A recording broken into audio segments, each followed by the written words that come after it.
Today on People Now, Oprah Winfrey is this week's People cover story. Oprah revealing the surprising way she bonded with Reese Witherspoon and Mindy Kaling on the set of A Wrinkle in Time. And is she really considering a presidential run? A People exclusive. Demi Lovato's mother reveals painstaking details about her family's struggle with disorders and addiction, and warning signs she ignored when Demi was young. So what have we learned about the upcoming finale of This Is Us? We will discuss. The newest details about Heather Locklear's shocking arrest. Plus, coming in as a situation, I'm like getting emotional. I don't typically. Hollywood medium Tyler Henry is revealing his most emotional celebrity reading this season. it is all today on People Now.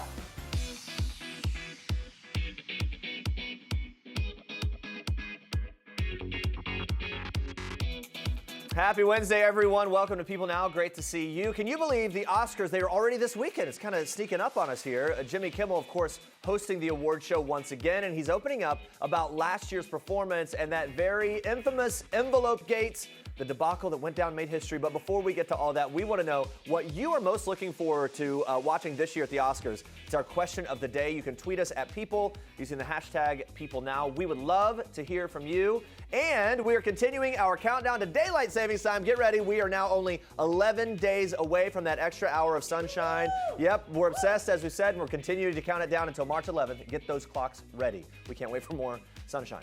First, on to what is trending today. Watch this. And I have to ask you, all the work you do together is great, but working together as family, do you ever have disagreements about things? Oh, yes. I think it's really good that we've got, four different personalities, and we've all got that same passion to want to make a difference, but different opinions, and I think those opinions work really, really well. Working as family does have its challenges, of course it does. Everybody here, the fact that everyone's laughing means that everybody knows exactly what it's like. Look, we're stuck together for the rest of our lives, so.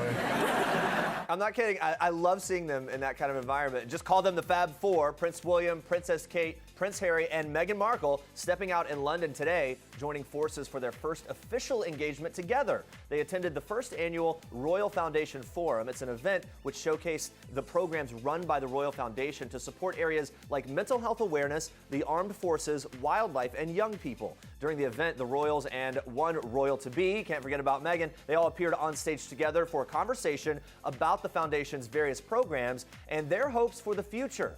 The Royal Foundation was founded by William and Harry in 2009 to further their charitable initiatives. Kate became the third patron of the foundation in 2011, and Meghan will follow suit after her wedding to Harry on May 19th. Speaking of that wedding, their appearance comes on the heels of some major news about Prince Harry and Meghan's wedding in May. Mel B appearing on the talk show The Real on Tuesday, confirming that not only would she be attending the wedding of the year, but that all 5 Spice Girls would be there too. Can you believe that? After spilling all the beans, Mel played it a little coy when asked if they would actually be performing at the nuptials, then threw her talking cards into the air saying, "I need to go, I'm going to be fired."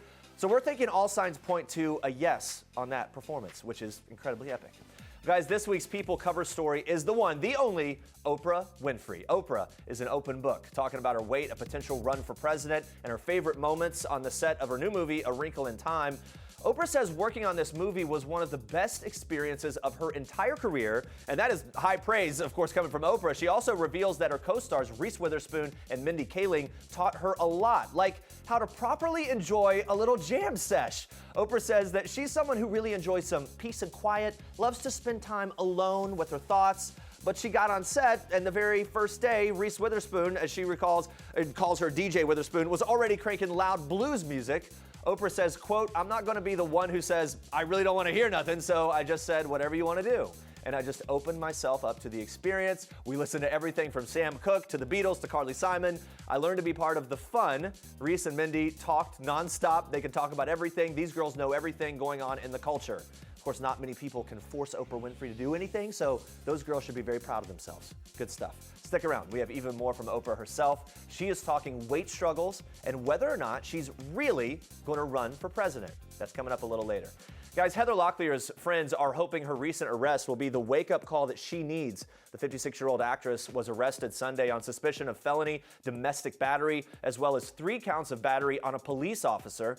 Although friends and family of the Melrose Place star are concerned, they're also not shocked. One insider revealing, sadly, this isn't surprising. She's very fragile and she's really struggling. Locklear, who's battled depression, anxiety, and substance abuse for years, first sought help in June of 2008. But despite her steps forward, there's been several steps back. A source telling People it's a constant battle. She has triggers that make it worse, and she's very sensitive.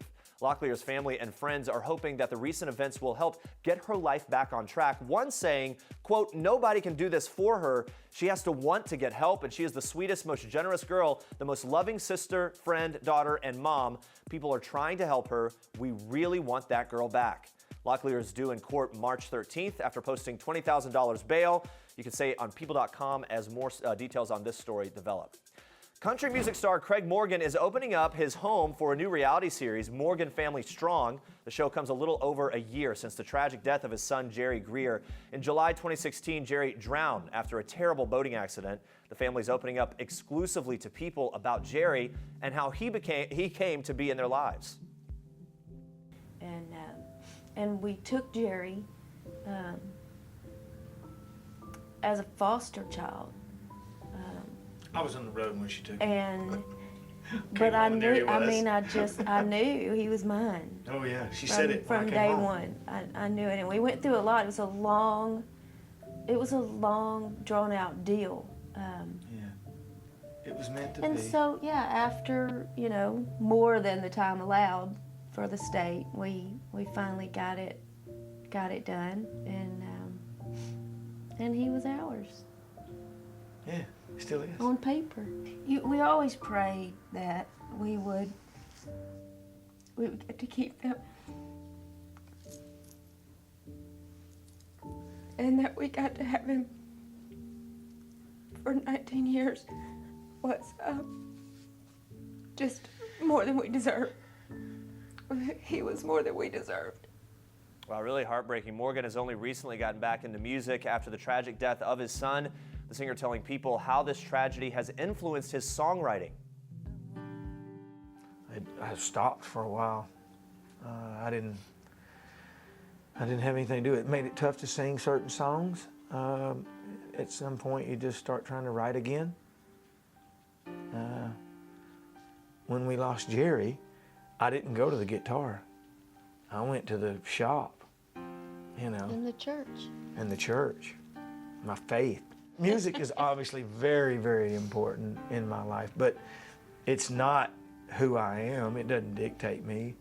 If I lost my fingers and couldn't play, I'd still sing. And if I lost, well anyway, I really don't play that well anyway. But if I couldn't sing or write songs, it wouldn't be the end of my world. I mean, I have God and I have my family, and even without Jerry, I know that I'll see him again. So the music, it's not until just in the last few months that I've started writing again, where I felt like I could sit down and write. Craig and his wife weren't the only ones affected by the death of Jerry. Morgan's 3 other children, Allie, Wyatt, and Kyle, opened up to People about how they want to remember their late brother. For Allie, how she wants her son to remember his uncle. Cruz knows exactly who Jerry is. He'll look at pictures and go, Gigi? He knows who he is. I have a couple pictures of him and Jerry together. Cruz was only 3 months old when Jerry passed away, so he'll never remember him, which really sucks. I have every intention of sharing stories and pictures and memories because I think that's what's I think it'll help me, honestly. I think it'll help me being able to share that with him. Now that he's gone, you think more about it. But it's like, man, he just held the family together. He did. Like, he was the one that every time there was an issue or an argument or anything like that, you described him as goofy earlier in one word, and he would just pop off and just kill the tension. Yeah, and every single time. It didn't matter how upset you were. And he could be really upset. But he got mad at himself for being angry. He did. Yes, that's the biggest. He would just lash out and then realize that wasn't good, that was bad, that was wrong, and then he would feel bad. And I think that says a lot about someone's character. Oh, yeah. You don't realize how much somebody holds everybody together. Yeah, they've really been through so much. And now we move on to another celebrity family who has been through a lot. Demi Lovato's mother, Dianna De La Garza, is opening up about what it was like to raise her superstar daughter along with Demi's other talented sisters. It's all in her upcoming memoir, Falling with Wings. In it, the 55-year-old reveals all the painstaking details of dealing with her family's struggles with addiction, eating disorders, and mental illness, along with her own personal battles with substances and physical abuse at the hands of her late ex-husband and Demi's father, Patrick Lovato. Dianna shared excerpts from her intimate novel exclusively with People. We will reveal the warning signs young Demi exhibited that Dianna regretfully ignored and how her family got to the happier and healthier place that they are now. That's coming up a little later in the show. Good morning, Andrea Boehlke. Good morning. All right, let's check in on our question of the day. We are talking Oscars. I can't believe it's already it's here. Here we go. Jimmy Kimmel is hosting again, so we also have some great nominees. So what are you most looking forward to this year? One user says, I'm excited for the red carpet, all the glitz, all the glamour. I'm looking forward to that as well. Sometimes I think I like the red carpet even more than the show. Yeah, well, you never know what's going to happen, right? You never know.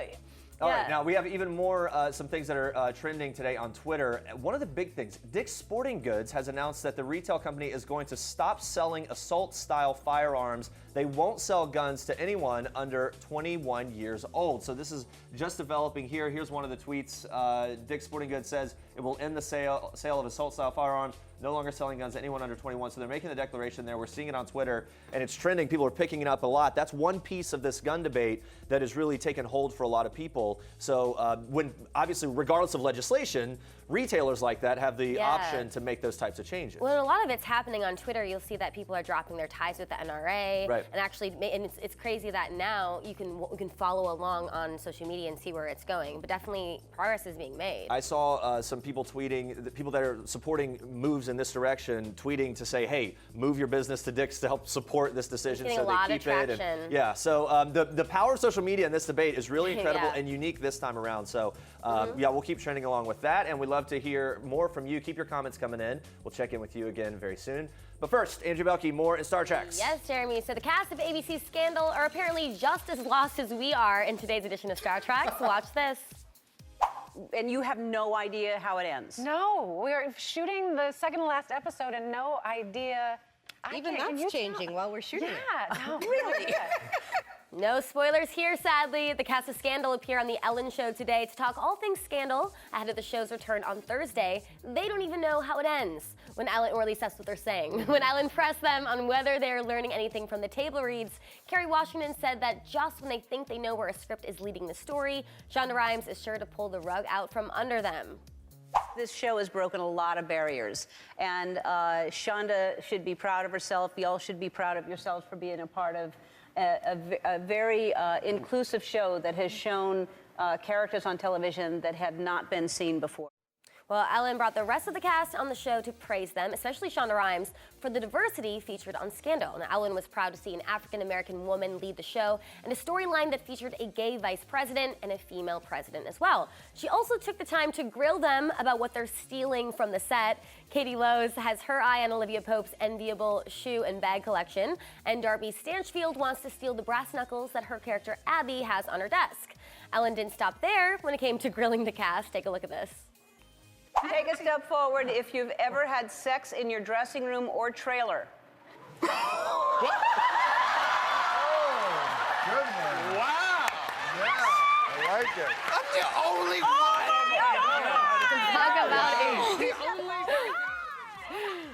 Talk about a bombshell there. Ellen conducted her own investigation on her show to learn which member of the Scandal cast was the most scandalous.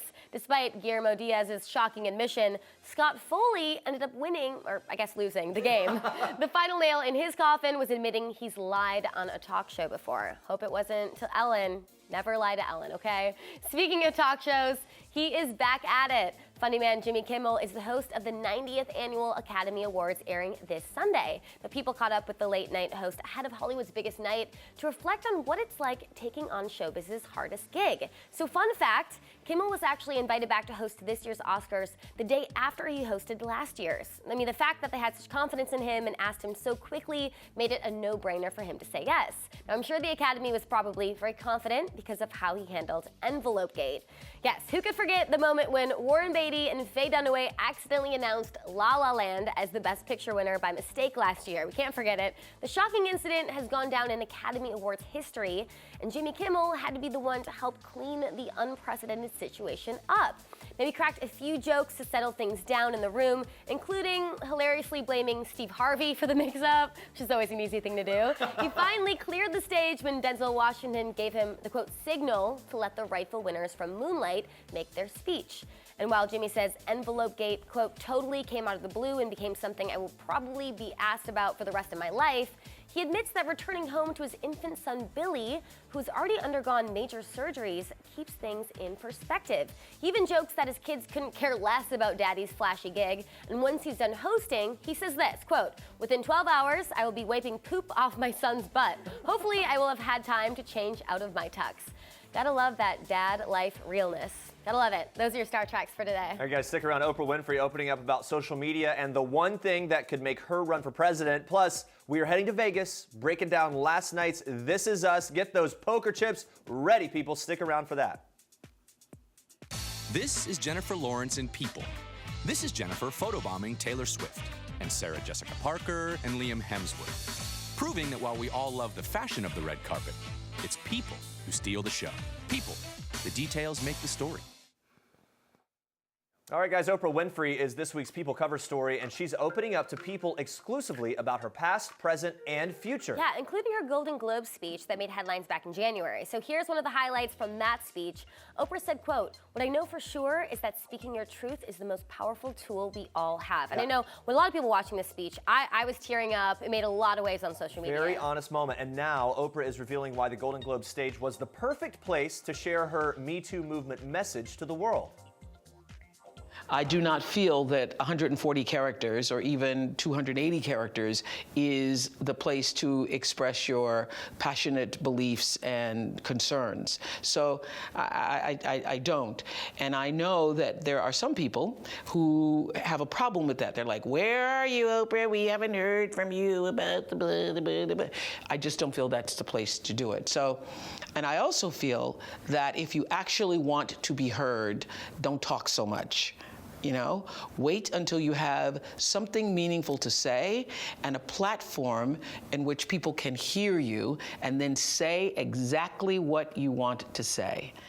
Ooh, I love that. I agree with her 100%. You break through all the noise when you wait and you have powerful words that you wait to say. Yeah, I think people, especially with Twitter, you just tweet things and sometimes you don't realize that those words are very powerful because they are out there for the world to see. By the way, nuanced conversations, especially about political things, are never, rarely anyway, properly discussed on Twitter. It's all just extremes and yelling and whatever. I think Oprah has a really good perspective on this.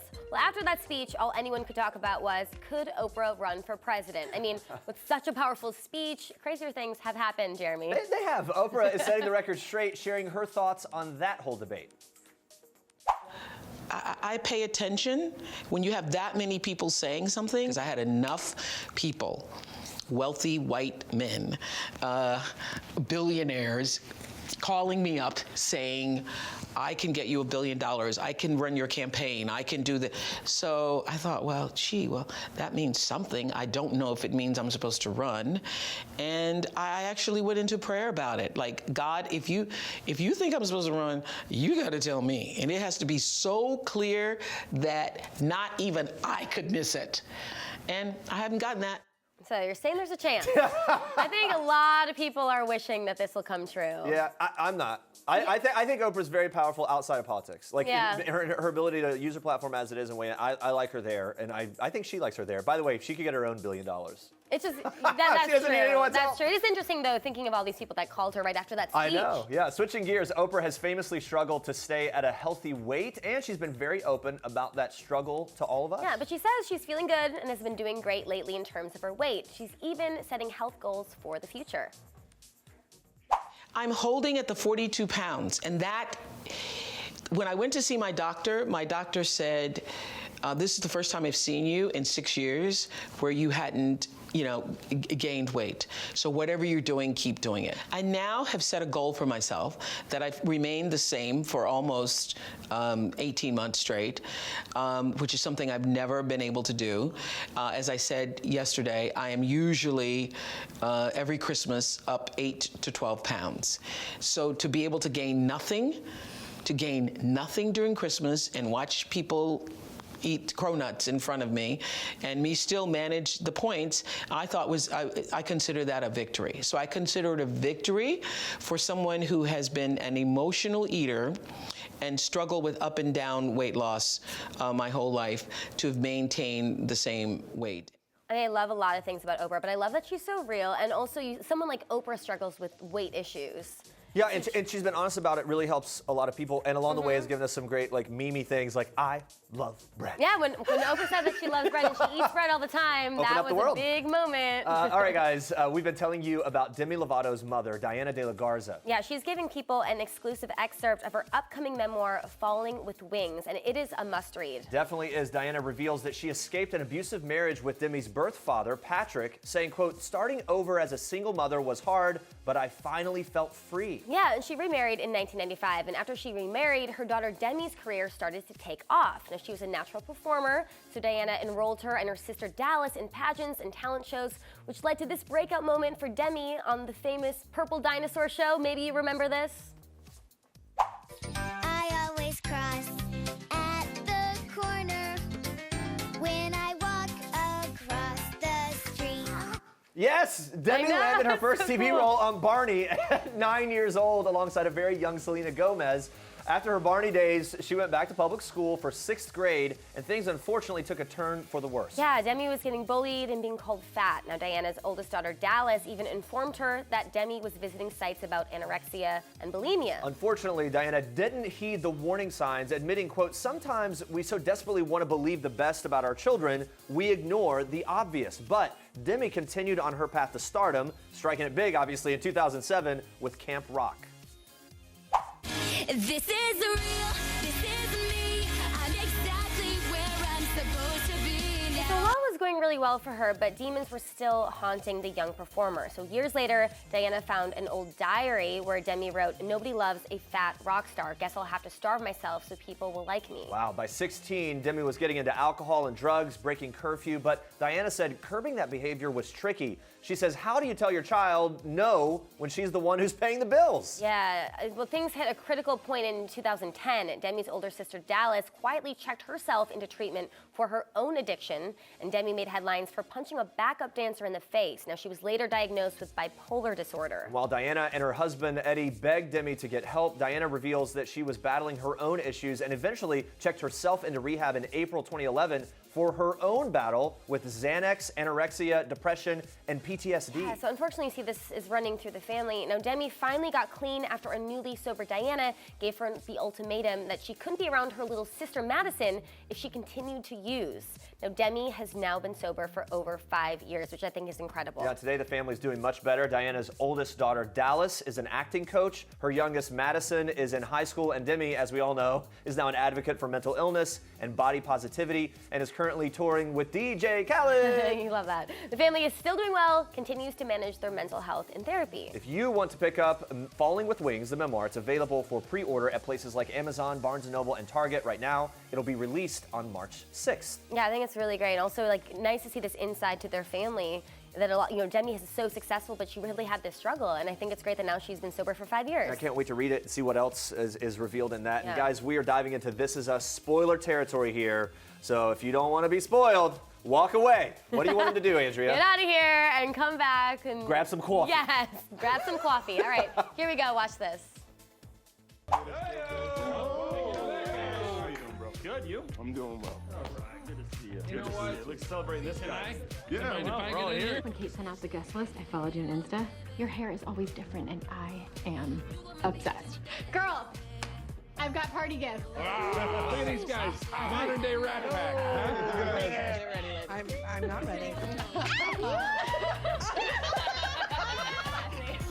Jerry. Literary. The Toby.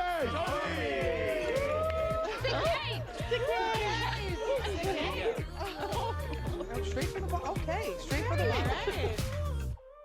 Yes, Beth, Vegas, baby. This is us returning to our TV screens Tuesday night. Thank goodness, because we've all missed our Pearson family. Yeah, that's an understatement, Jeremy. After 2 episodes of crying and throwing our crock pots out the window, the show chose to lighten things up in Sin City for Kate and Toby's bachelor and bachelorette parties. But it wasn't all fun and games. Toby received disappointing news that his brother could not attend, but chose to have brother-in-laws Kevin and Randall as his wingmen for the wild weekend. Things didn't work out so hot. Yeah, so Kevin got some news that he may have been cut from the Ron Howard movie, while Randall worried so much about former foster child Deja that he stepped all over Beth's evening of escape. Yes, and as we saw in that clip, Beth was feeling herself, Yeah, she was. for sure. The ladies attended a Magic Mike live show along the strip, and good old Beth got herself in on the action. But when Randall crashed the party to tell her about Deja, the two ended up fighting, creating quite the scene in the club. Yeah, so Kate stepped in and tried to mediate the situation, but ended up just telling Beth that she felt the working mama was more important to Randall than she was. Ouch. Yeah, in the end, all parties reconciled, of course. Kate had a heart-to-heart with Randall, patched things up with Beth while Toby and his brother-in-laws hit the city together. Always love a good happy ending. Yes, we always do. Now let's hope it continues. We've only 2 episodes left before we wrap up season 2. So what will happen to Deja? Will Kate and Toby actually make it down the aisle? So many questions. So many questions. Luckily for us, Chrissy Metz opened up about the wedding finale, saying this: there's a bit of a twist in true This Is Us fashion, because the writers are genius, tonally speaking, upbeat and joyous through a very important catharsis. I think we could use some upbeat. Yeah, I think we could too after what's been happening. We love a little inside info. Now, Chrissy says we'll also have a chance to meet Toby's family, hinting his parents are everything and nothing you'd expect. Which is not really a hint. It's not really a hint. They didn't really tell us too much. We're just gonna have to Being wait and see. very sneaky. Yeah, This Is Us airs Tuesday at 9 p.m. Eastern on NBC. But I would say, the first episode actually is one of the most emotional because it's a reading with Kristen Cavallari. Coming in as a situation, I'm like getting emotional, and I don't typically. Her brother came through, who passed away, and I didn't know this, but her parents had been watching the reading in the back room. And we did this reading at a mansion in Nashville. And as I was sitting with her, I saw a very strange image of a series of license plates on a wall. And I saw one fall off, and I didn't understand what that meant. I was telling this to Kristen, she didn't really get it. And then her dad, meanwhile, in the back, got very emotional because he had just had a license plate on a wall printed that had his son's birthday and death date on it. And it was shortly before the reading. That's crazy. Yeah, so that's validation. That is validation. So Hollywood's go-to medium, Tyler Henry, is here, and we're really excited to ask him all about season 3 of his hit E! Show. We can't wait to see all the jaw-dropping moments from the other side. But there are those who still question whether or not he has this ability. So I asked Tyler, what's his approach when it comes to dealing with the haters?